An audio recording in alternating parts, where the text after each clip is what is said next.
Yeah, now Good afternoon, everyone. My name is Joanne Fields, and I am the Government and Public Relations Director of the Asian Pacific Islander Initiative. And I'm just going to adjust this light real quick.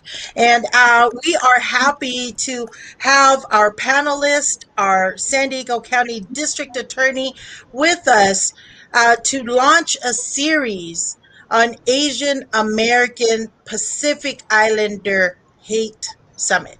We want to make sure that we understand the definition of AAPI hate crime or hate incidents, but we also want to discuss the possible solutions, how we as a community, not just AAPIs, but the whole San Diego community, how can we work together to address the uptick in violence that we are seeing, not only here in San Diego, but nationwide. And it's really important that we are able to come together with different perspectives, different points of view, but also representation of our Asian American Pacific Islander community. So now that we know that we have a series, it's not just a one-time event. We know these issues, these challenges that we have in the community did not happen overnight. It's going to take a series of discussions, a series of call to actions, a series of meetings and strategic plans of how to address hate in our community. And so tonight we have representatives from law enforcement and also API stakeholders to start the discussion. And then we'll have another summit in 2 weeks. And that theme will be who is PI when we say Asian API. API, Asian Pacific Islanders. So, with that said, I would like to invite our panelists to please introduce yourselves so the community will know who you are and how we can connect with you. And while our panelists get ready for their introduction, if you are watching us on Facebook, please hit that share button to share either in your profile or maybe your organization page or your group page, because we want this information to go far and wide as much as possible. So, again, that we can start this dialogue and move in a direction together to address AAPI hate. So, if we may start with Leonard Trin, please. Sure. Good evening, everyone, and thank you for joining us today. My name is Leonard Trin, and I'm the lead hate crimes prosecutor for the San Diego District Attorney's Office. I've been a prosecutor for about 16 years, and the last 3.5 years I've been focused specifically on hate crimes. What that means is that every hate crime case that occurs in San Diego County, I review that for filing of potential charges. I'm also currently the chair of the San Diego Regional Hate Crime Coalition. It's a group of community leaders, religious leaders all across our county, and we discuss hate incidents that occur and try to work on prevention of hate crimes. Thank you, Leonard. Moana? Ano I ko o Moana Koinoa. Hello, everybody. My name is Moana. I'm an NHPI, or Native Hawaiian Pacific Islander community leader. I sit on various nonprofit organizations for the sole purpose of perpetuating our culture and increasing our visibility within the community. I've been a San Diego resident almost all my life, and I love San Diego and the diversity that is here. Thank you so much for having me this evening. I look forward to the conversation. Thank you, Moana. Captain Rudy Tai? Good evening, everyone. Rudy Tai, captain with the San Diego Police Department. Currently, I oversee the background, hiring, and recruiting unit. I'm also the president of the Pan Pacific Law Enforcement Association, and also vice president of the Pacific Islander Association. I know a lot of you go to our yearly annual festivals, and we're looking forward to doing one this year as well. But welcome, everyone. Looking forward to talking with you. Thank you, Captain. Lieutenant Ambito? Good evening, everyone. My name is Alan Vito. I'm one of the lieutenants for the San Diego Police Department. I'm also one of the liaisons for the Chiefs Advisory Board related to all the Asian Pacific Islander community here in San Diego. A couple more hats that I wear is I'm one of the directors for the Filipino American Law Enforcement Officers Association here in San Diego. Vice President and past President of the San Diego Pan Pacific Law Enforcement Association. And also in the national forefront, I'm one of the Vice Presidents for the National Asian Peace Officers Association. So thank you for having me. Very busy. Ms. Julia Legaspi. Good evening, everyone. My name is Julia Legaspi. I am a small business owner in the Mira Mesa area. I am a transgender and have been a transgender advocate for equality and anti-discrimination. Currently, I'm a member of the San Diego Sheriff's LGBT Advisory Board. Good evening, everyone. Thank you, Julia. And if you would, Ms. Legaspi, can you please introduce our featured speaker, San Diego County District Attorney Summer Stephan? My honor. As a prosecutor, District Attorney Summer Stephan has been delivering justice for victims of crime in San Diego County for nearly 3 decades. She is recognized as a national leader in the fight against human trafficking and is a staunch advocate for protecting children and families. As the county's top law enforcement official, she leads an office of about 1,000 employees who pursue fair and equal justice and keep San Diego one of the safest urban counties in the United States. She's leading efforts to address the issue of homeless individuals and those with mental health challenges who comes in contact with the criminal justice system. And Summer is known for her balanced approach for public safety, which includes a progressive approach of providing second chances to low-level offenders while still protecting public safety and supporting victims of crime. Ladies and gentlemen, it is my honor to introduce District Attorney Summer Stephan. Thank you so much for this warm introduction, and thank you, Joanne Fields. You've been a force of nature in the fight against hate crimes and any human rights violations. So it's really an honor to be with everybody, and I love this idea of having a public forum because no one of us can win this fight against hate and prejudice and bias that is targeting many communities, but is truly making our Asian and Pacific Islander communities vulnerable to hate every day across the nation and here in San Diego. And we cannot defeat this alone, working in our silos. We need to work all together as a community united against hate. And that is what this forum represents.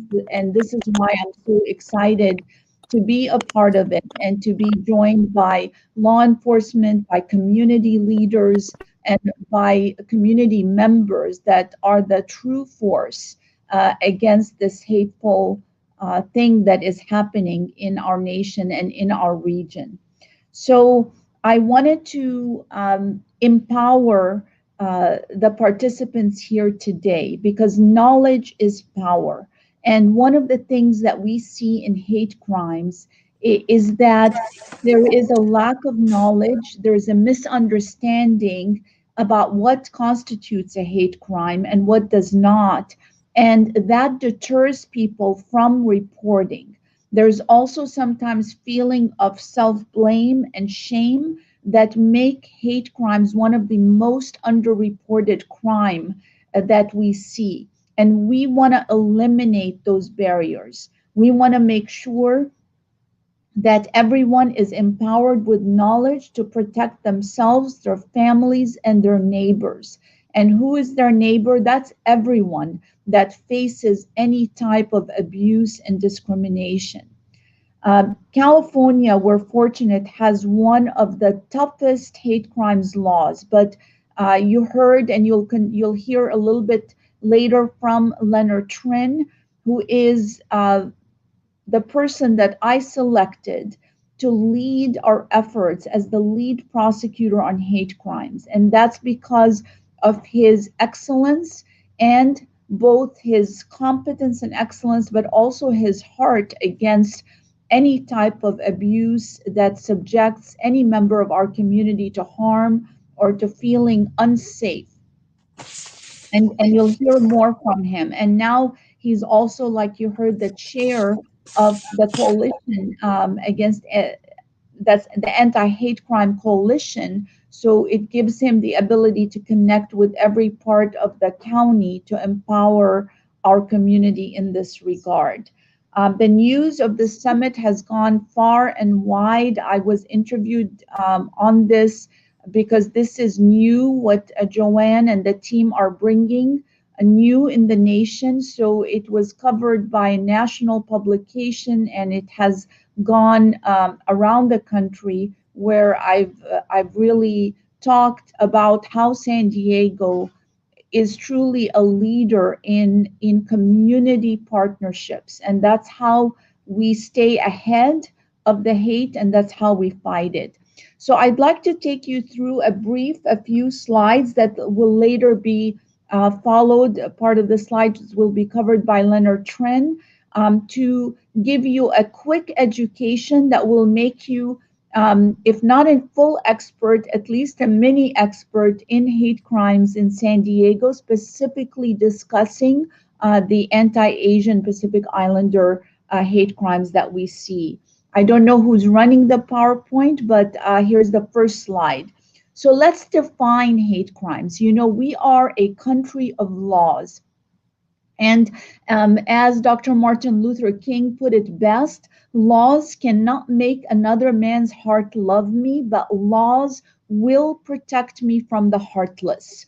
And so our law here defines hate crimes as a crime. So first you need a crime, any crime, from a misdemeanor crime of shoving or pushing to a felony crime of attempt murder or assault with a deadly weapon. Any crime like that, vandalism, so crimes against property or crimes against a person or a threat to commit harm, that is done in whole or in part because of a bias against a protected group. And what are the protected groups?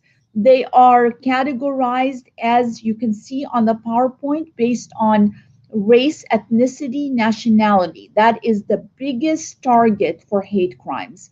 Next, religion, and sometimes it is tied with sexual orientation, with basically what we identify as hate crimes directed to our LGBTQ communities.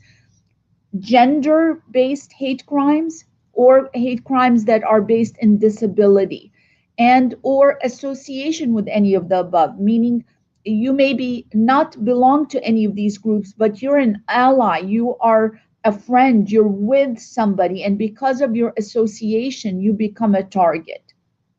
So again, note the whole or part, meaning the crime doesn't have to be entirely motivated.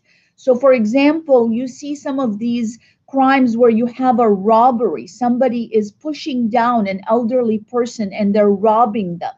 Now, part of their motivation may be that they want to steal that purse, steal that money. But if in part they targeted that person because of one of these categories, race, religion, sexual orientation, gender, or disability, that becomes a hate crime. Next slide, please. So one of the things that that I need to really identify for you is, you hear these words, you hear different statistics, you hear hate incidents and hate crimes, and they're both really important, but the difference is that we can actually prosecute a hate crime while we cannot prosecute a hate incident, but we still want to know about it. So a hate incident could be something that is like of the nature of a First Amendment free speech, as hateful and terrible that it makes somebody feel, and how much we dread it and we want to fight against it. That speech by itself is usually not a crime. Use of racial, anti-Semitic slurs, they're terrible, but they're not prosecutable as a crime. But if those words, those incidents are accompanied by an assault, a battery, a destruction of property, or the threat with a threat to do imminent harm to the person or others, then it transforms from a hate incident to a hate crime. But I want to pause here and make sure to engage the participants in this summit in a commitment to report everything a hate crime or a hate incident. We have proof certain in our office that investigating hate incidents can prevent a hate crime from occurring. Being able to see the signs. We had a case that Leonard prosecuted where a person was complimenting another person who committed a hate crime, a heinous hate crime. In this case, the synagogue shooting. This person who complimented and praised that person who's charged with heinous crimes came to our attention through this report. The report is not a hate crime, it's a hate incident, but doing the research and working with law enforcement, it was clear that this person had an arsenal of weapons and was ready to do harm. So that harm was stopped. This is why we want everybody to stop these bullies, because remember, bullies do not stop unless we stop them as a community united against hate. Next slide. Quickly, I want to show you the statistics. So I showed you the 5 protected categories, and you can see here that in California, 52% of hate crimes are based in race or ethnicity. That's where the anti-Asian hate falls. That 20% are based in religion, and 23% in sexual orientation, 4% for disability, and then so on. Next slide. Now let's look at how the race-based crimes are divided. And you see on this slide that the largest portion of hate crimes that are focused on race or ethnicity or national origin target are Black and African American communities. You could see that next up is our Hispanic communities. But there in green, you see our Asian Pacific Islander hate crimes, and that sits at 8.2%. But notice that these stats are from 2019, and we know from our own office that there has been a surge in hate crimes, and that the next slide, please, that the data for the 2020 hate crimes, has not been released by the Attorney General and won't be ready till July of 2021. But why do I say we're expecting the rise in anti-Asian hate crimes is in 2017, in 2018, and in 2019, San Diego County, our office received 0 cases for anti-Asian, anti-Pacific Islander hate crimes. Since the start of the pandemic, we were referred 3 hate crimes cases against our API community, and we have filed 3 felony hate crimes cases on each one of those, and they are currently pending in court. And we get asked, were those crimes focused on the COVID-19 and the terrible blame and the false blame against our communities? And while I can't answer that question as to these cases pending specifically, I can say that a safe guess is that the blame regarding COVID-19 has been a big part of what we see. That false narrative has been a big part of stirring the anti-Asian hate crimes. However, our belief from studying these cases is that these persons are haters already. They were just given a reason to express their hate, but they are already the kind of people that hate and have prejudice and are acting on it. Next slide. Because of my priority of combating hate crimes and selecting an excellent leader in Leonard Trin and his team, we have tripled our prosecutions of hate crimes. Hate crimes are traditionally some of the hardest crimes to prosecute because you not only have to prove the crime, but you have to prove what motivated that crime being a hate crime. And that takes a lot of expertise and knowledge. And we want to assure you from our part that we stand by our community and we will do everything we can working with law enforcement to protect you and to hold people accountable to stop this hate. And Leonard is going to share about a first of its kind tool that we created within the district attorney's office to encourage reporting and to not keep this underground, but to put a spotlight on it. Thank you so much.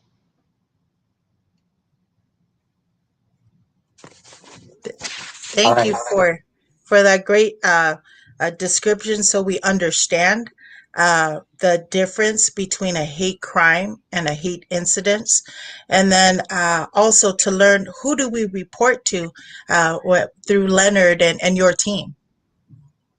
All right. Thank you so much for having me again. If we can go back to the next slide on the presentation. There are many different ways that you can report hate incidents and hate crimes. And the most obvious one is to contact 911 or call 911 or your local law enforcement agency. Now, if you kind of observe or witness or are a victim of a hate incident, you might think that you shouldn't waste the time of the law enforcement agencies. Summer and I were both on a panel with Chief Nislight of SDPD just a couple weeks ago, and he said it's worth reporting to them. They will come out there and they'll document all the information because sometimes that can help develop a case later on. And I suspect the sheriff and other chiefs of police throughout San Diego County would be willing to invest the resources in that as well. Now, once you report, it's important to provide information to the officers who respond, the evidence that makes something a hate crime. And a lot of times the best indication that something is a hate crime are the words that the suspect or defendant uses during the commission of the crime.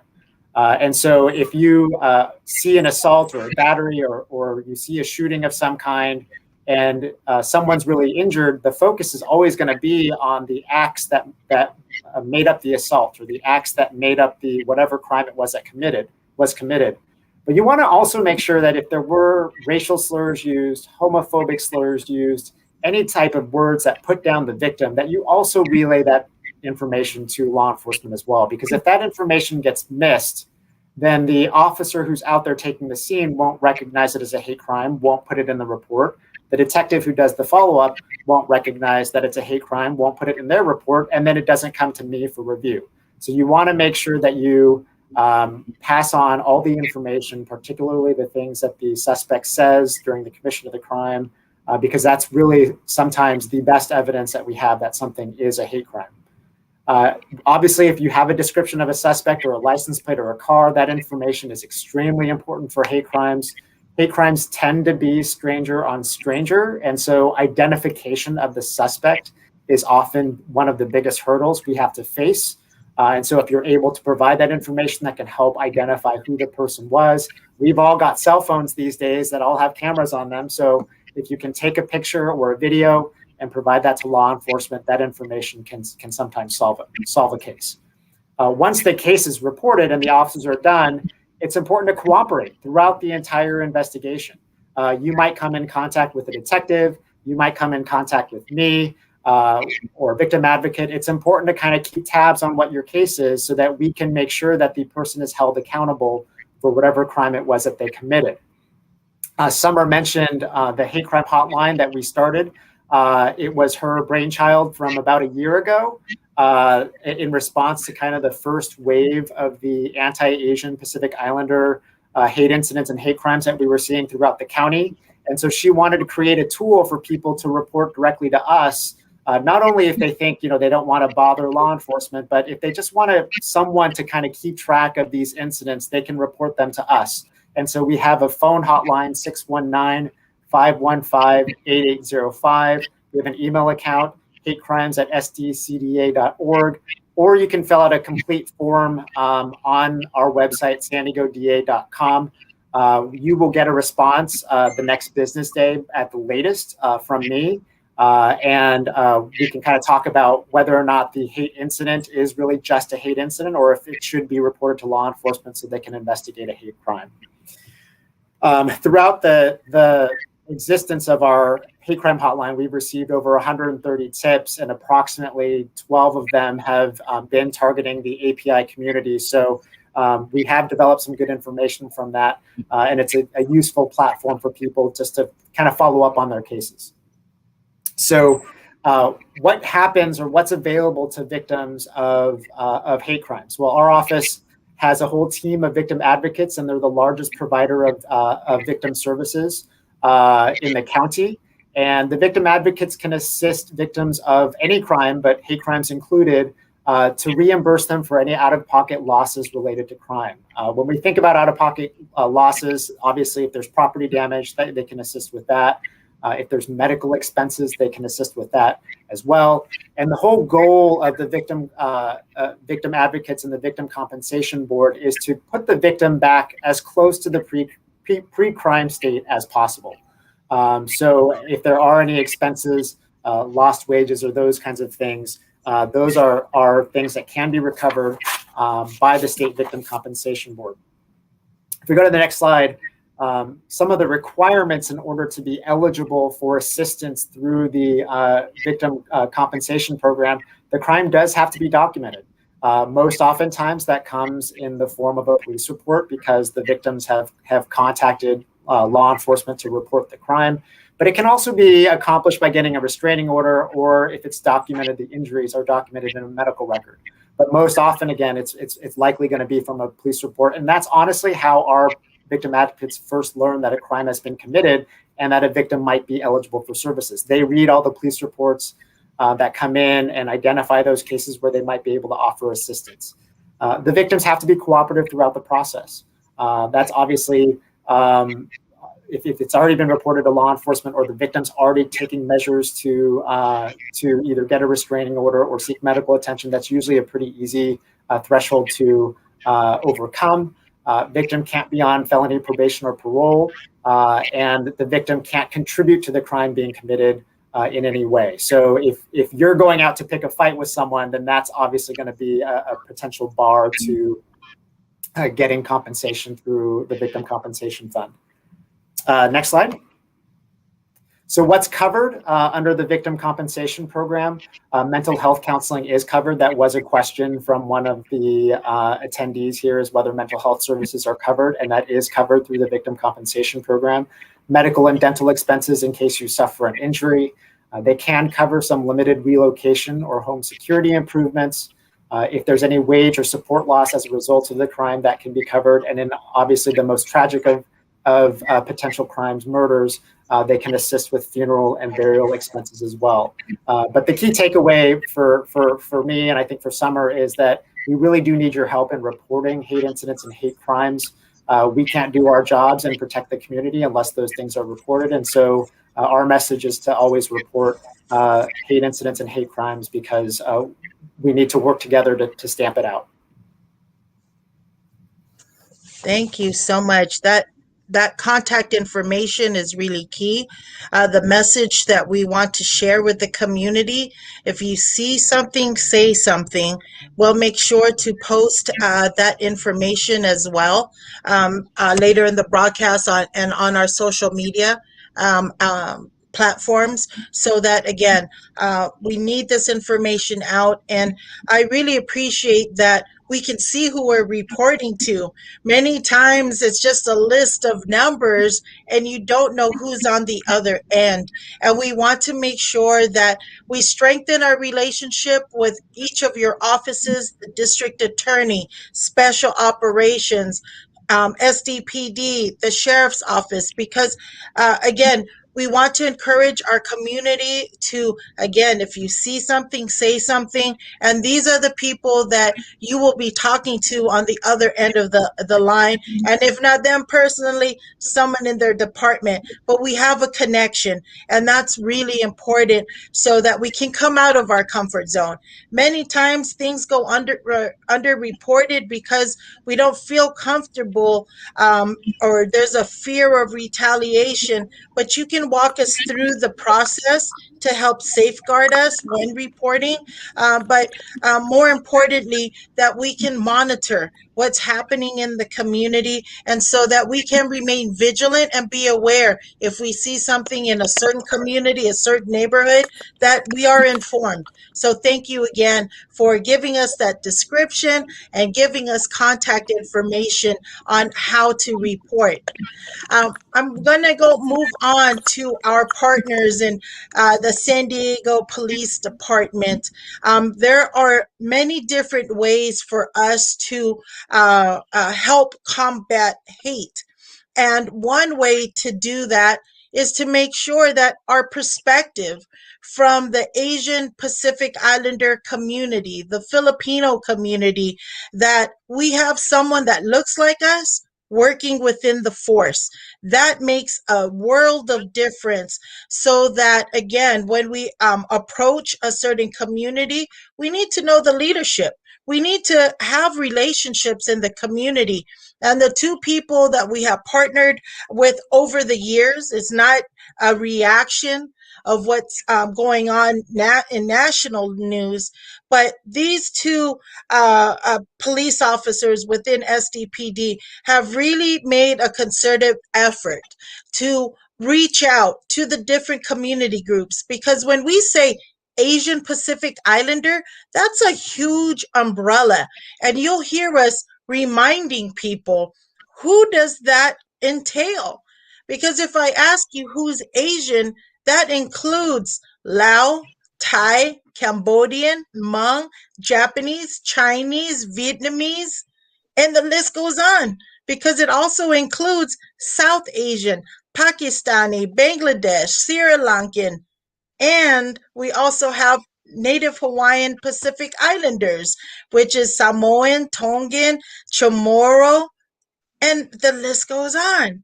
And there's Filipino. And according to the U.S. Census, nearly half of the APIs, which in 2010, that there are over 340,000 APIs in the county of San Diego, throughout the whole county.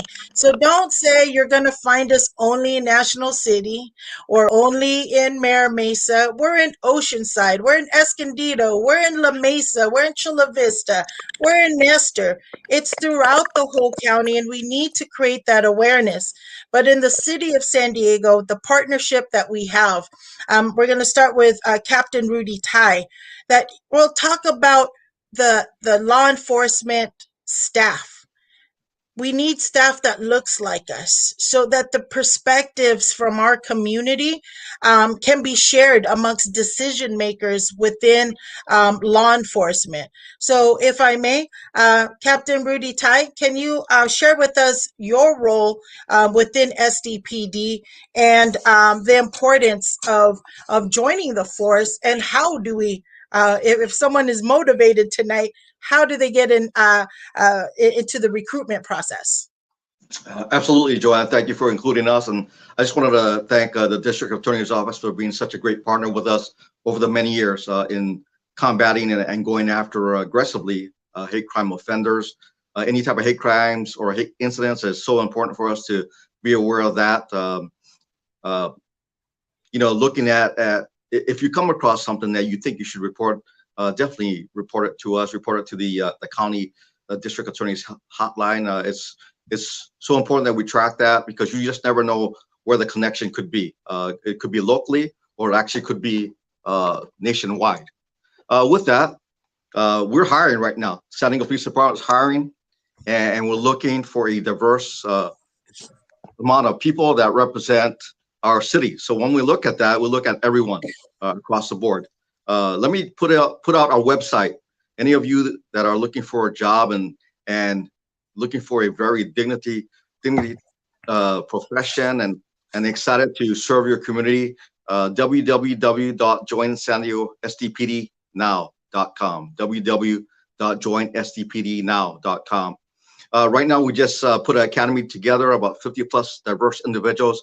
And Chief Neslak, one of his main priorities is to make sure that we have a diverse police department that reflects our city that we serve. We want a diverse backgrounds. We want people with diverse experiences, that they bring diverse languages and being able to share their different cultures with us is so important as you go out and you patrol the community and you look around, and San Diego's one of the most diverse communities out there. So as we continue to serve our communities, one of the best ways to develop these relationships and partnerships is to actually see a community, see an officer that reflects the different individuals out there. Currently, we're hiring, and let me tell you, we have a fast track, actually. If you have a 4-year degree, you don't have to take a written test. We will sign you up and you move through the process. And our process is about 3 to 4 months. So if you're really interested in being and working with a diverse department with many opportunities, please join San Diego PD. Thank you, Rudy. Again, we need the diversity, not only on patrol, but also on the line in dispatch, or there's investigations on the background. There's also the multicultural center there on University. That is very important, that we have someone that looks like us, that speaks our language, and is already knowledgeable of our cultural differences and similarities, and so that we can build a relationship with law enforcement that is healthy, so that there is a sense of safety when speaking with law enforcement. And we want to encourage that. We should move towards a more diverse force, and not just on the street, but also in the management and leadership decision-making seats. Because when decisions are made of allocations of funding for programming, we need someone to be that advocate and let them know what is happening, whether it's in the small business community, the LGBTQ community, or in our community in southeastern San Diego, or down south in Nestor and Palm, or up north in Mira Mesa or Rancho Bernardo. All of these communities are very important, and or on the beach areas, that we should have a liaison that we can go to and report, or even have a conversation of, maybe you see something that may work in your neighborhood and you want to share with another community in the city of San Diego. All of this is very helpful. We don't have to recreate the wheel, but we need to make sure that we are engaged, civically engaged.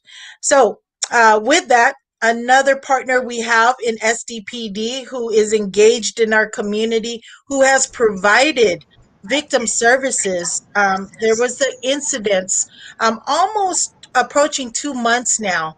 That is an incident that is acting as a springboard to tonight's discussion. There, if you didn't know, there was an 83-year-old Filipino Lola. Lola is our respectful name of someone who is like our grandma.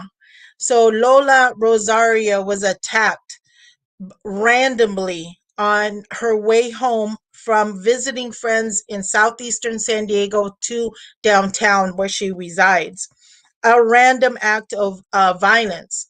But when we hear about this report, and knowing there is an uptick throughout the United States nationally, over 3,000 reports, we're noticing it is Asian elderly women that the majority of the attacks. There's men that have been attacked in New York, the Bay Area, but in this instance, here in San Diego, an 83-year-old Lola was attacked. She was offered victim services, but not until we had met with her for it was an interview with ABC.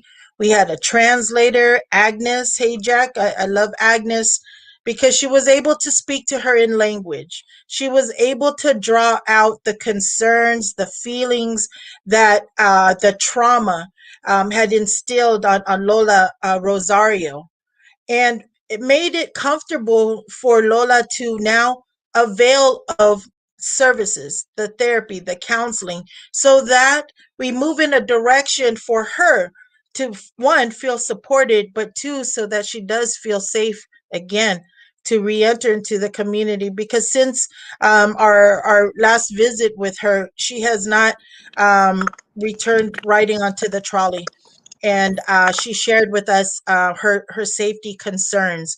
But we want to make sure that she does feel one day feel comfortable again to use public transportation and be able to move in a way that she's used to. But with that trauma, it has been difficult. But along the way, we have Lieutenant Alan Beto, who has been checking in on Lola, delivering groceries, making sure she's okay. And you've gone over and beyond, I would say, the call of duty. But we know that taking that extra step is very helpful.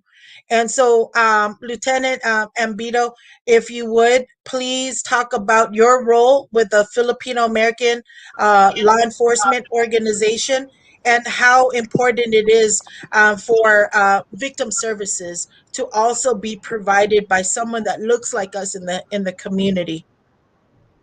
Okay. Yeah. So on behalf of the Filipino American Law Enforcement Association and the Pan Pacific Law Enforcement Association, thank you for having me with the San Diego Police Department. Magandang gabi po sa inyong lahat in my Filipino tongue. So again, I want to thank Joanne because you have absolutely right? So advocacy is our main goal as far as our associations, our San Diego Police Department, as far as me being the liaison for the API community here in the city of San Diego. So again, just one of the examples is the Lola that we were talking about. It's one of those things that understanding the culture, right? So I want to thank the district attorney for always been a great partner for us. Leonard working with us as far as all the hate crimes that we have been reporting.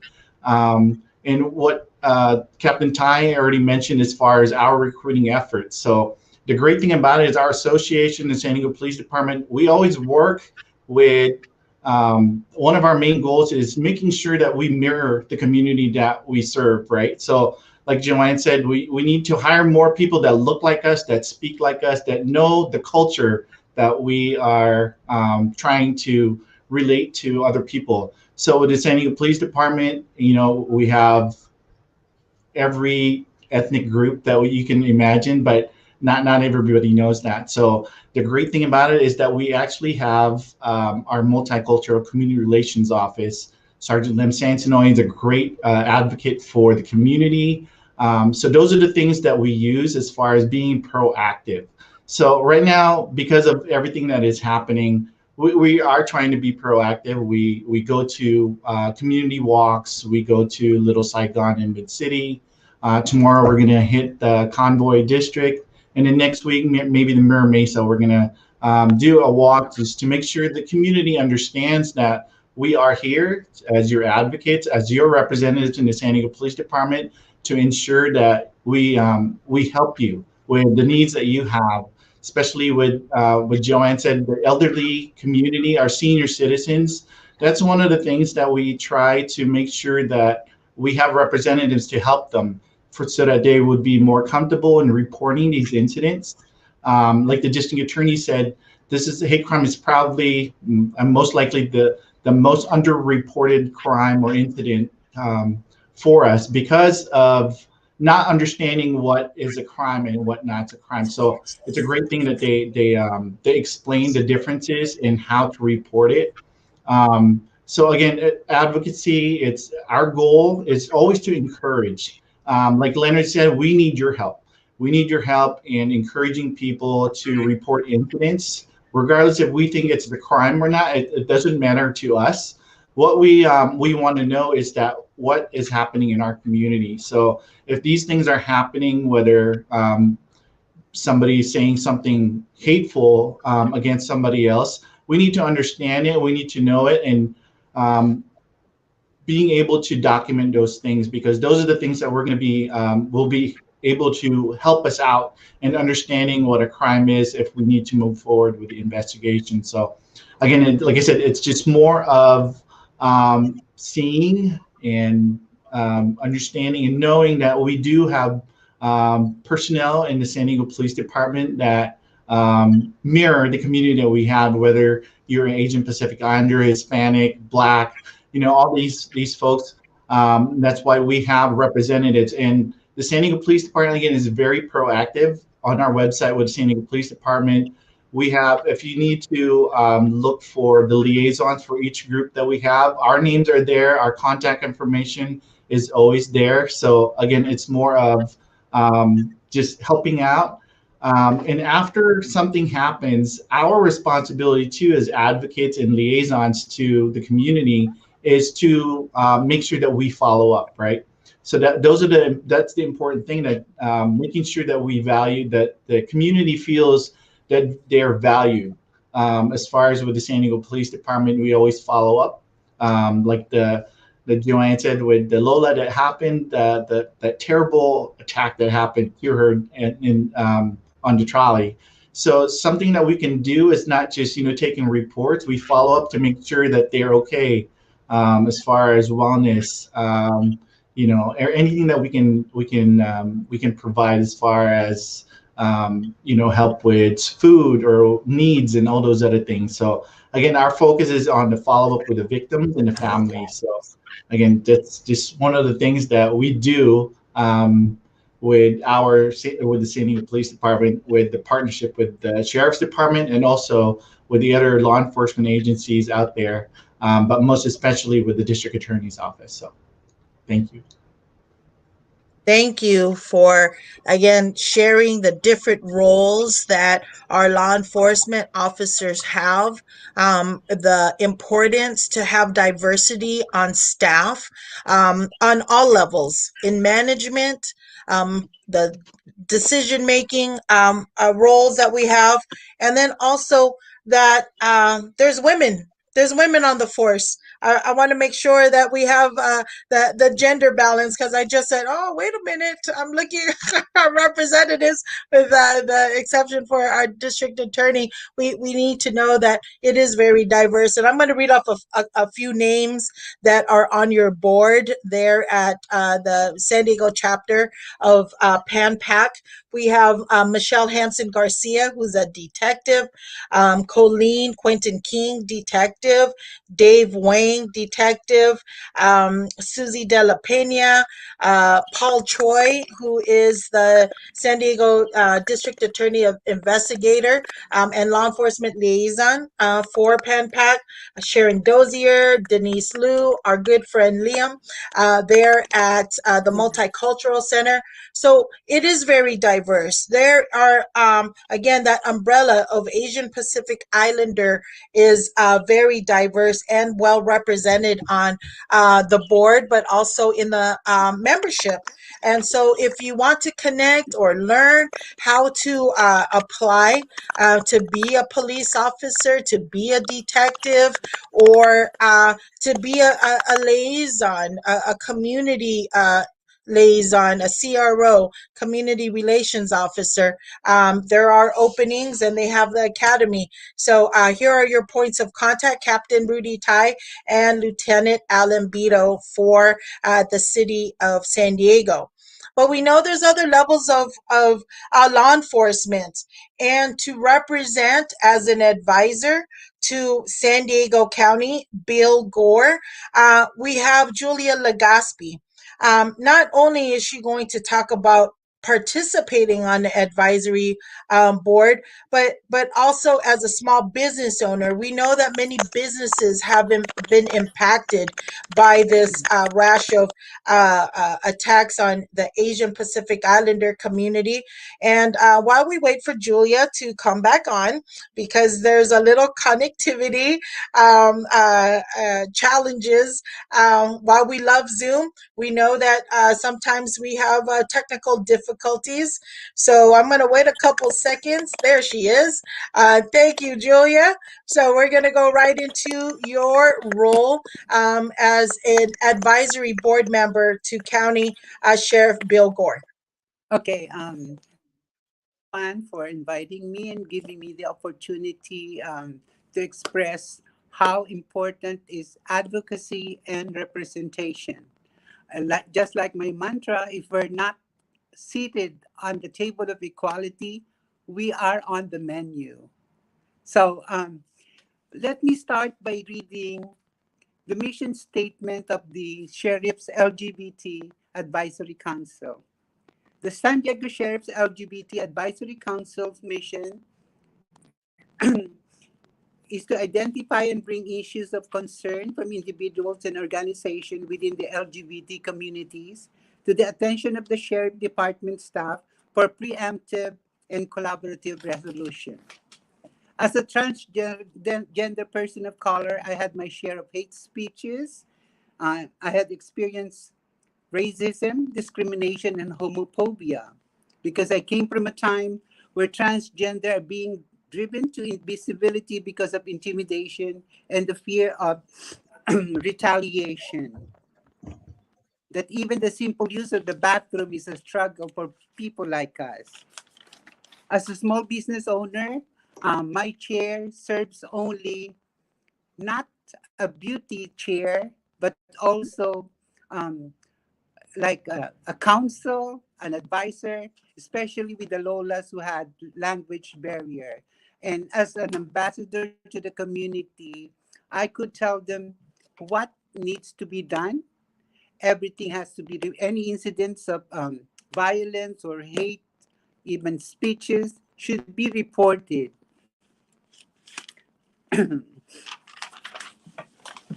though there has been progress since then, there's still a long way to go. That's why I'm very honored to be a part of the Sheriff's Advisory Board. Because as a community ambassador, we were able to maintain open communications that builds trust between our communities and the Sheriff's Department, and we can provide input, feedback, and guidance to the Sheriff on matters of interest, not only to the LGBT community, but the whole community as well. We can provide representation at meetings and forums like this. And also the most important thing as a community ambassador is to educate our community as well as the group we represent, the importance of reporting any incidents where it is hate crime or any type of violence happening in the community, especially against our elderly. And I cannot emphasize enough the importance of reporting any incident, any type of incidents, any type of violence should be reported, because most of these incidents are unreported because language barrier may be a factor, or fear of retaliation and intimidation. So as a member of a transgender community, it has been my advocacy for the past 3 decades to represent and be an advocate for equality and against discrimination. Thank you, Joanne, and thank you, everybody, for listening to my story. Thank you, Ms. Legaspi, and thank you for sharing your experience there on the advisory for Sheriff Gore.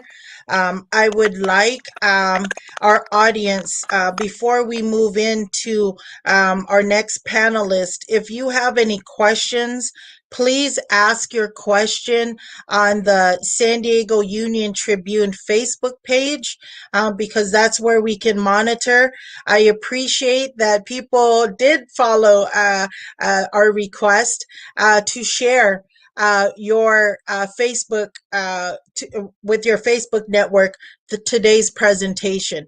It's really important we get the information out far and wide, and so by sharing on the platform, your network, your group, your pages, this will help us get the word out. But when it comes to asking the questions, again, I'd like to invite you to ask the questions on the San Diego Union Tribune Facebook page so that we can try to get to as many questions as possible, and so that, again, we can try to find a solution together. Not one person, not one organization, not one elected official can do it all on their own. It's going to take all of us to get this eradicated in our community. It's going to take all of our efforts. So with that said, we have our Community Services Commissioner from the city of La Mesa out in East County, and also representing the Native Hawaiian Pacific Islander community. We have Moana Kabilas. And can you please share with us of participating on such a commission and giving the Native Hawaiian Pacific Islander perspective? Moana. Mahalo for that introduction, Joanne. Aloha, hafade, talofa, malo alele, bulavanaka, and yorana. In the many languages of Pacifica, I greet you. Like Joanne said, my name is Moana. I am a community leader within the Native Hawaiian Pacific Islander community here in San Diego. And as a member of an underrepresented and underserved community, I recognize that our voices and our lens were not being heard in areas that greatly affect us. As a community leader, I attend and actively participate in various planning and work groups within the NHPI community. And I'm part of a lot of community-based organizations with the sole purpose of perpetuating our culture, uplifting the education, as well as youth capacity building. In addition to my work in the community, I also realized that there needed to be representation outside of our community if we wanted our cultural lens to be included in the decision-making process. So what did that look like? How could I co-cool, or how could I help to increase community visibility outside of our community? As a resident of La Mesa for the past 5 years, it was brought to my attention that a position within the Community Services Department was becoming available. I had no idea what that entailed, if I was qualified, who was applying to that. All I knew is that if I wanted to show the youth of my community what civic engagement was and what community engagement was, I needed to be an example of that. I was elected by the mayor to the position, and I have been part of that commission since June of 2020.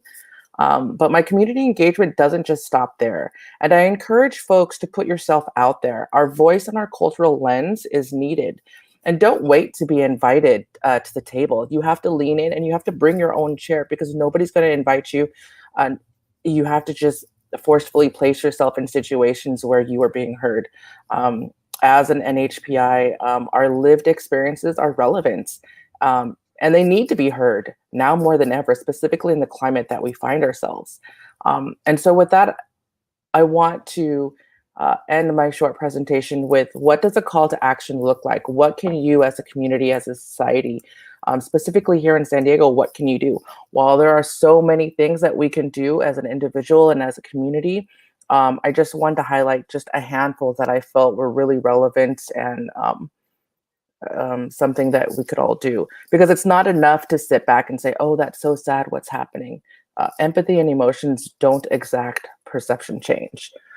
So just like everybody else, all the other magnificent presenters today, encourage those who experience or witness acts of hate towards AAPI communities to report an incident. They provided the contact information in various forms. So please utilize that information. Reporting incidents helps us to understand what is happening and helps to guide us in developing policies to advocate for. Number two, share safety tips with your friends, with your family. on what to do if they encounter themselves or if they witness hate crimes or hate incidences. Be informed. Be informed about what's happening, but more importantly, be informed as to why it's happening. Why are these things happening to our community? Be civically engaged. Just like I stated with my own experience, I knew nothing about nothing, but wanted to be of service. And so I put myself in a situation where I could be of service. And last but not least, ask your elected officials what they're doing to increase resources for survivors and their families, and for any kind of intervention or prevention-based programs that are going to become available. We need to demand ordinances or resolutions to condemn hate. Definitely endorse strong civil rights laws at all governmental levels, local and state. What are the issues that exist in our community that need to be addressed? And so with those call to actions, thank you again, Joanne, for inviting me here to speak upon my own experience as a commissioner. And thank you to the rest of the presenters for the great wealth of information you've provided. As was stated earlier, it's definitely not one person or one organization. It takes a collaboration between many people to get the work done. So thank you so much. Thank you, Moana, and thank you for that call to action for our community. We can all participate. It doesn't take a college graduate. It doesn't take a citizen. You might be new to the community, but you have a voice. We all have a voice, and we all have an opportunity to participate. We will share our contact information of the Asian Pacific Islander Initiative, the organization that I belong, because we want to make sure that we are all welcome to the table. As was stated, you know, we don't have to wait for an invitation. We have our own table. We'll bring our own chair. That's fine. We love to party. We love to discuss, but more importantly, we want to take action. And you know, we hear the model myth, we're model citizens. Yes, we are. But when something affects us in a negative way, we will stand up and we will collaborate. We're stronger together. We have small business owners like Philip Esteban. Right away, he said, Joanne, what can we do? I see Bevelin, that their organization at UPAC and ACE, they have programs to assist with victims of crime, and also to learn on a ride with police that can help us set that up. We can do that as a community, as community partners. We need to reach out to those that have program and services. And if we don't have it, we need to let our elected officials know. We need programs and services to serve the diverse communities so that we have materials in language in the neighborhoods that we reside in. We don't need to operate in a reactionary mode. Be proactive. And the way to do that is to use your voice. And we welcome everyone's comments, questions. We hope to get to a few of them tonight so that, again, this is not just a discussion. We have a call to action to move and to move our community forward. And again, this is a first of a series. Of course, I wanted to invite more community leaders because I did name many communities, subsets, Southeast Asian, South Asian, Native Hawaiian Pacific Islander. We need a voice at the table, but I don't want to rush through each community. I want to make sure that we learn. We can connect with Leonard Trin. We can connect with Captain Tai, Rudy Tai, and the Pacific Islander Festival Association, the largest network and coalition of Pacific Islanders organizations and community stakeholders. Lieutenant Ambito, Moana, Julia, it takes all of us. And so this is just a beginning. But I'm gonna look to Luis Cruz. Thank you for the technical support through the San Diego Union Tribune. We're able to broadcast this, and not worry if it's going to drop or is it working. And because we're not all techies, I'm definitely not a techie, but I appreciate the support of the San Diego Union Tribune for providing this platform. And I've been coordinating with our community coordinator for the UT, Luis Cruz. So we have a question, and it isn't addressed to a specific person, but if one of our panelists can answer, Paul Wong, is it? I'm sorry if I didn't pronounce your last name correctly. But are victims of hate crime eligible for resources and mental health services through the Victim of Crime program? If so, do victims need to report and have a police report to qualify for services? So Joanne, I'll take that question. Great question. So the answer is that there are requirements to qualify for the monies that come under the umbrella, and they come from the state compensation fund. So they control the rules on it.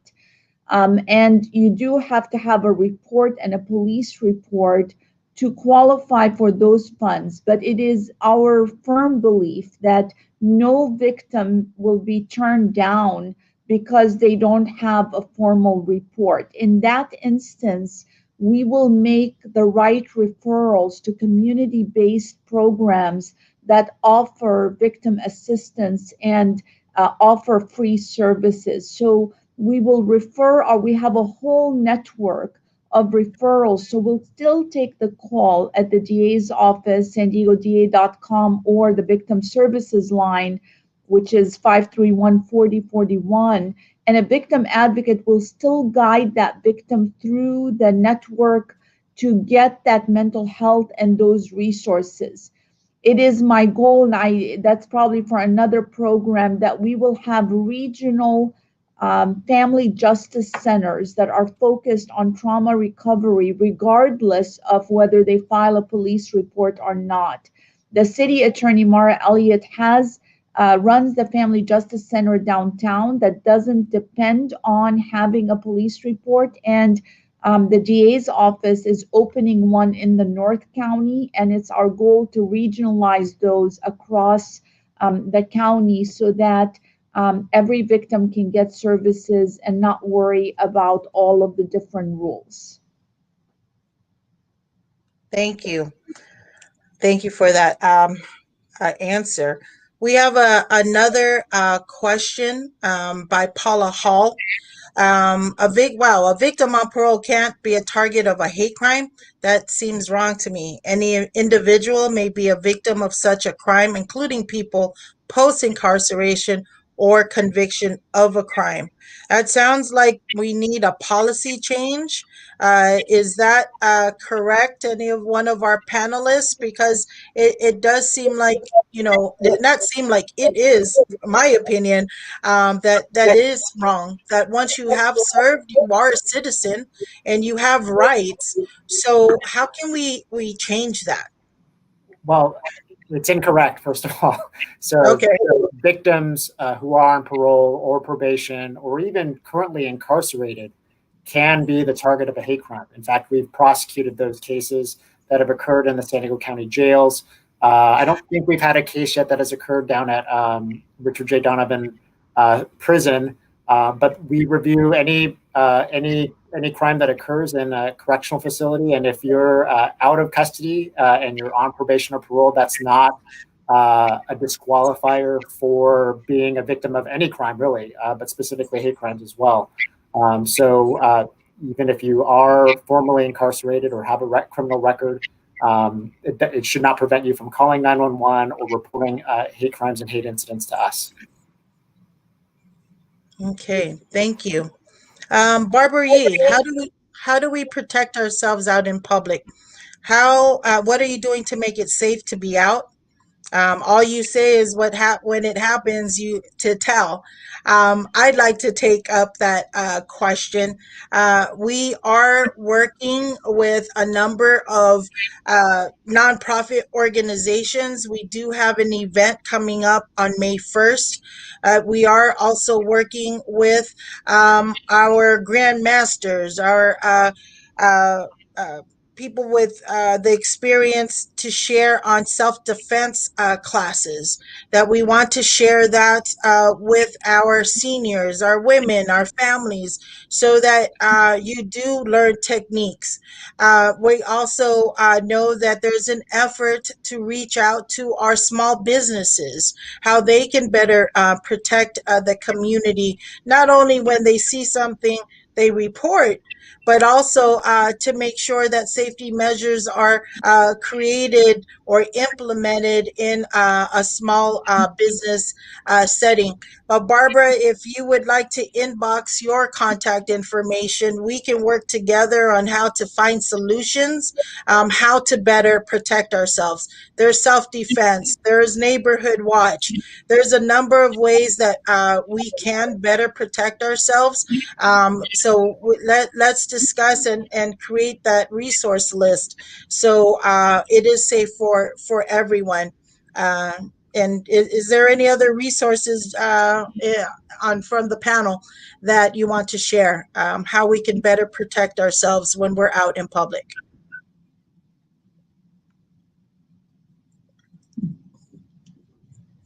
Well, that means there's an opportunity to discuss next steps. And so again, if you would share your contact info, we could do that offline. So Pauline Scully has a question. She's interested in a community relation officer. What do they do and how are they helping in the community?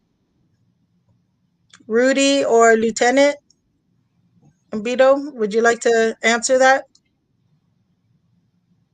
Oh, you're on mute. Okay. All right, I think Captain wants to answer that. So.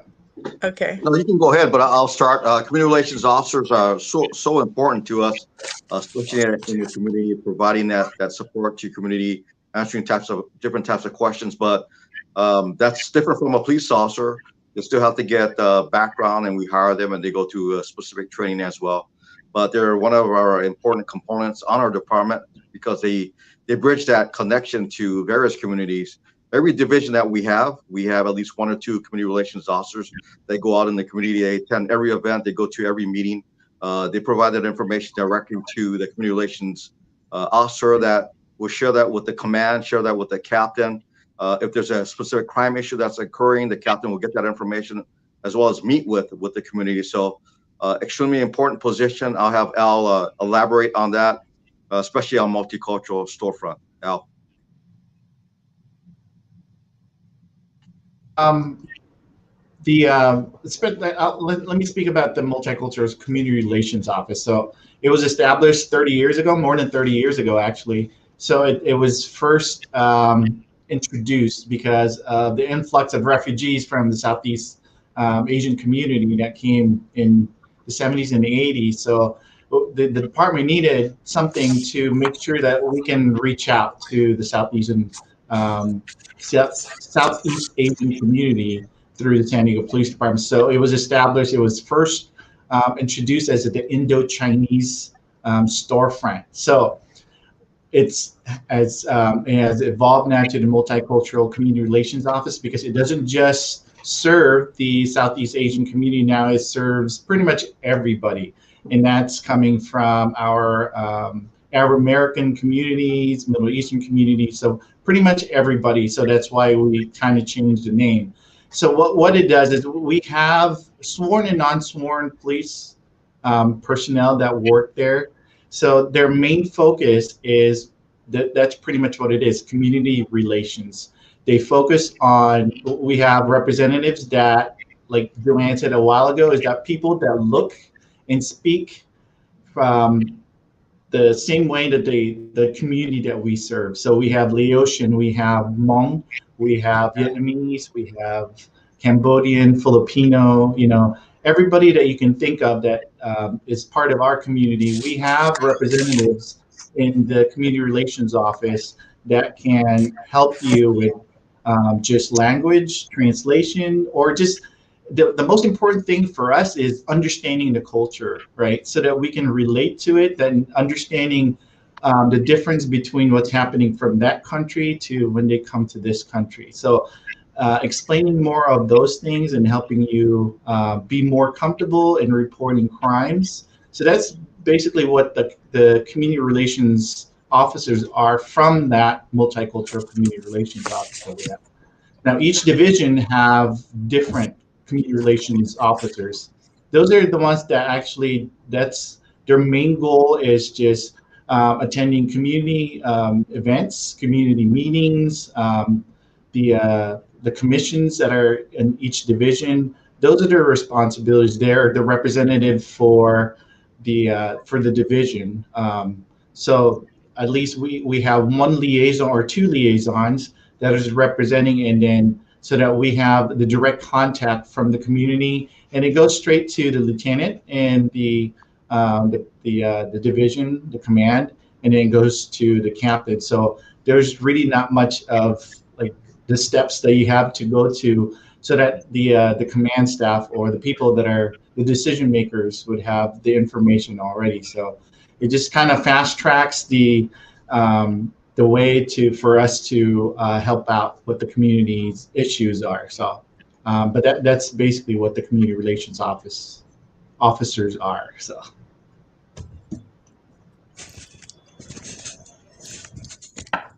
Okay, well, it looks like Joanne was having some connectivity issues, so I'm going to take over. It looks like we have time for one last question. And this, again, is to anybody on the panel. The question comes from Liberty. Why was the attack on the elderly Asian woman on the trolley not charged as a hate crime? If anybody on the panel wants to answer that. I can tackle that question. So we can't talk specifically about that case. It's an open case, but I can talk generally about what's required to file a case as a hate crime. Like Summer talked about when she discussed what the definition of a hate crime is, there has to be some evidence of that bias. We have to prove that the motivation for why that crime occurred was in part because of bias. And right now, with the dramatic rise in anti-AAPI hate incidents that have been reported and hate crimes that have been reported, I think it's right to be suspicious when you have a crime and the victim is of AAPI descent to suspect that it might be a hate crime. But as prosecutors, we have to see what evidence we have and whether that evidence is sufficient to prove to a jury beyond a reasonable doubt that it was bias motivated. And so in cases where a defendant doesn't use racial slurs, has no history of prior hate crimes,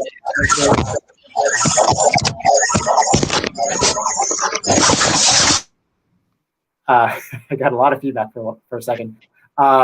In those cases where there isn't any of that evidence of bias, we can't file a hate crime. And so the fact that a victim is of a minority background or one that is traditionally seen as being a target of a hate crime, that by itself isn't enough for us to file a case as a hate crime. So hopefully that answers that question.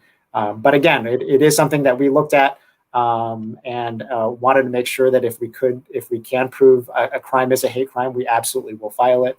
But that's the reason why we can file hate crimes cases in some cases and not in others.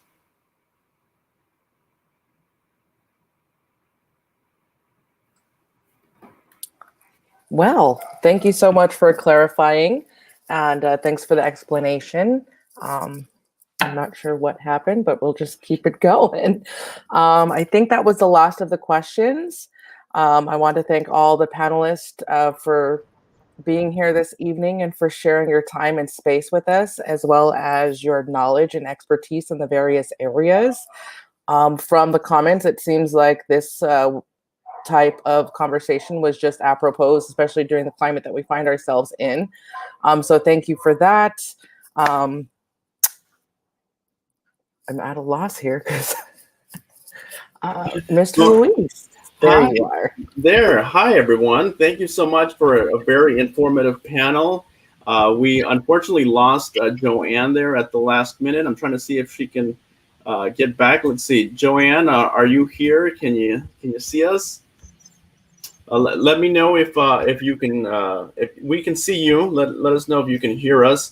But I do want to thank the District Attorney Summer Stephan, Leonard Trin, Lieutenant Al Ambito, of course, Moana. Nice job taking over there, and Julia Legaspi. Very informative panel. One of the questions was, will this video link be available? Yes.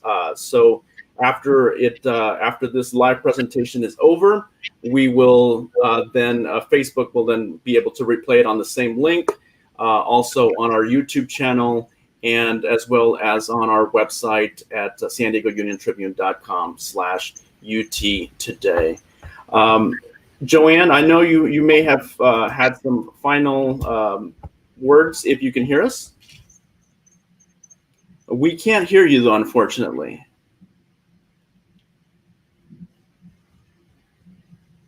We're not getting any audio from you. I know you had a couple of, we wanted to talk about our next series. So let's talk a little bit about that. As Joanne mentioned off the top of the program, this is a continuing series, and the next one will be on April 21st at 5:30, again on the San Diego Union Tribune Facebook page, YouTube page, and on our website, SanDiegoUnionTribune.com/UT today. I believe you also sent me another message here for another event you wanted me to get the word out about. On May 1st is the Asian Pacific Islander Heritage Month celebration health and resource fair at the Pyramid Innovation Center located at 7310 Miramar Road in San Diego. Let me see if I can bring in Julia back in as well. Again, any final words from any of the panelists that are still with us? Well, we're just very honored that you included us.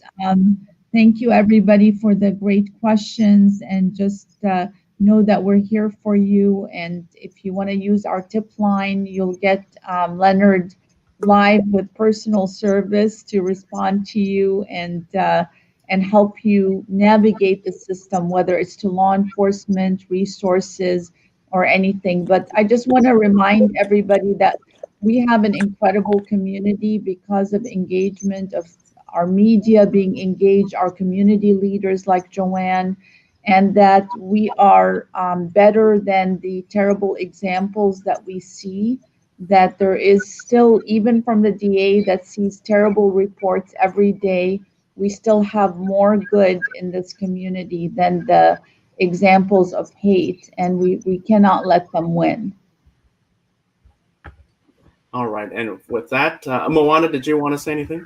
Just real quickly, I just want to put a plug in for the second part of this series for April 21st at 5:30, where we will be discussing what it means to be Pacific Islander, or PI, which is 50% of the AAPI. So tune in for that to hear more from community leaders. All right. Joanne, you want to try it one more time? All right. Well, we still can't hear you, but I promise next time we'll get your audio worked out. Thank you again to all of our panelists, and thank you for everyone that tuned in to watch this. We hope to see you again on the next episode, and of course, we'll be putting it out on Facebook, YouTube, and on the SanDiegoUnionTribune.com website. Have a great night, everybody. Thank you. Good night. News is more important today than ever before. I'm currently outside Otay Mesa Detention Center. I'm about to get a report at Sharp. Out at Sunset Cliffs. COVID testing site. We live for these times when we're able to bring the news into the homes of people who need it the most. I thank all of you for supporting our work. When you subscribe to the paper, is you're telling us that you believe in what we do.